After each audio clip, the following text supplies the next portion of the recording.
السلام علیکم۔ فروری کا مہینہ آتے ہی لوگوں کے ذہن میں کچھ آئے یا نہ آئے مگر ایک نام ضرور آتا ہے، وہ ہے ویلنٹائن۔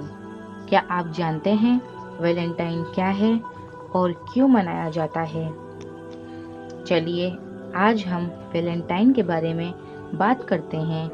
اس دن کی نسبت سے تاریخ میں 3 واقعات موجود ہیں جن میں ہلکا سا ڈفرینس ہے، باقی سب سیم ہے۔ پہلا واقعہ اس طرح ہے کہ رومن ایمپائر میں کنگ پیٹر 14 سینچری عیسوی کیلنڈر کے زمانے میں ایک پادری رہتا تھا۔ کسی جرم کی سزا میں اسے قید خانے میں ڈال دیا گیا، جہاں جیلر یا سیکیورٹی گارڈ کی بیٹی اسے کھانا دینے آتی تھی۔ دھیرے دھیرے ان دونوں میں محبت ہو گئی۔ جب یہ بات بادشاہ کو پتہ چلی تو اس نے اس پادری کو 14 فروری کے دن پھانسی کی سزا دے دی۔ دوسرا واقعہ یہ بیان کرتا ہے کہ ویلنٹائن ماں باپ کی مرضی کے بغیر نوجوان لڑکا لڑکیوں کی شادی کروا دیتا تھا، جس سے اس وقت معاشرے میں کئی خرافاتیں پھیلنے لگی۔ بادشاہ نے پادری کو بلا کر سمجھایا کہ وہ اس کام سے باز آ جائے، مگر اس کے بعد بھی یہ باز نہیں آئے تو بادشاہ نے اسے پھانسی کے ذریعے سزائے موت دے دی۔ تیسرا واقعہ اس طرح ہے کہ ویلنٹائن پادری نے بے حیائی کی ساری حدیں پار کرتے ہوئے ایک لڑکی سے زنا کیا تھا۔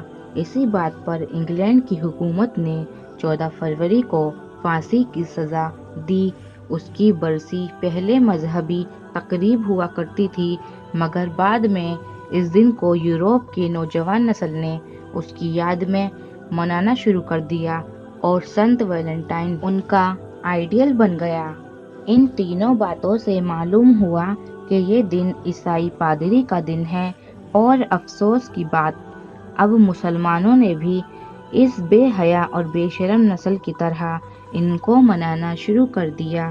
یاد رکھیں کہ اللہ کے رسول صلی اللہ علیہ وسلم کی حدیث کا مفہوم ہے، جو شخص جس قوم کی مشابہت یعنی طریقہ اختیار کرے گا وہ انہی میں شمار ہوگا، یعنی بروز قیامت انہی جیسا حشر کیا جائے گا۔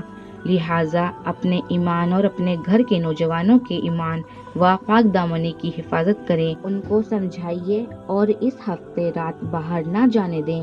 اپنی جوان لڑکی اور بہن پر نگرانی رکھیں، وہ کسی غلط تعلق اور ہوس کا شکار نہ بنے، اور خود بھی کسی کی بہن بیٹی کی عزت کا جنازہ نہ نکالے، کیونکہ آپ جانتے ہی ہیں کہ پاک دامنی کا بدلہ پاک دامنی ہے، جیسا کرو گے ویسا بھرو گے۔